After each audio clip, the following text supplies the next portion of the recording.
আমি শপথ করেছি যে আমার বুকে কোরআন নিয়ে তাইনাতের মাধ্যমে স্পর্শ করে মুসলমান হিসাবে ওয়াদা করছি আমাদের উপর কোন প্রকার যদি আসে আমরা পিছনে হটব না।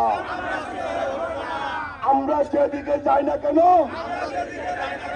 কোথাও রাস্তার মধ্যে আমরা বসে থাকবো না। প্রত্যেকে আমরা প্র্যাকটিক্যালে মাঠে থাকবো। আমরা এই মর্মে কোরআন শপথ করে জানাচ্ছি, আমরা মুসলিম, আমরা মুসলমানের যে ইমানকে আমরা মজবুত করে এই শপথ করে আজকের মতো আমরা কর্মসূচি ঘোষণা শেষ করলাম।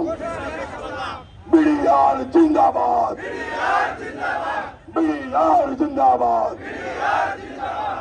আপনারা কার ভয়ে ক্ষতিগ্রস্ত বিডিআর সাথে সাক্ষাৎ করছেন না আমাদেরকে জানান, আমরা প্রতিরোধ করবো ওই ভয়।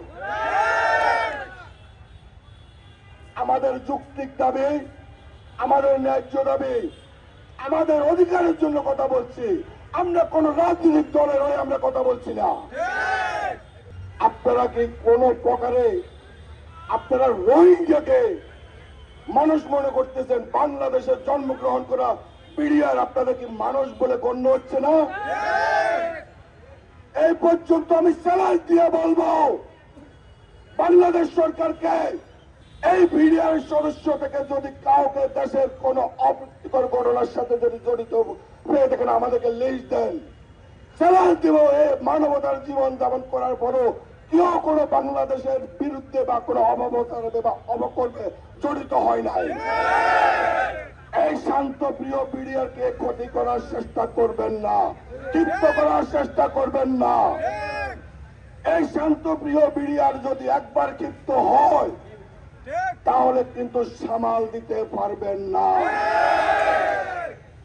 আমি অনুরোধ করে বলছি, আপনারা ধৈর্য সহকারে শুনুন। আমরা যখন সরকার থেকে এখন ফোন পেয়েছি ঠিক 12টা বাজে, আজকে দুপুর 12টার সময় আমরা যদি কোনো সুস্থ সমাধান না পাই আমরা যমুনার অভিমুখে কর্মসূচি আমরা ঘোষণা করলাম। কেন কর্মসূচি? আপনাকে জীবন দিতে প্রস্তুত, মৃত্যুবরণ করতে প্রস্তুত? যদি প্রস্তুত হয়ে থাকেন আমি যে কথাটা বলবো তাহলে আমার সাথে সাথে প্রত্যেকে বুকে হাত দিয়ে এই কথাটা শপথ করবেন, বুকে কোরআন ধারণ করে। প্রত্যেকে বুকে হাত দেন, বুকে হাত।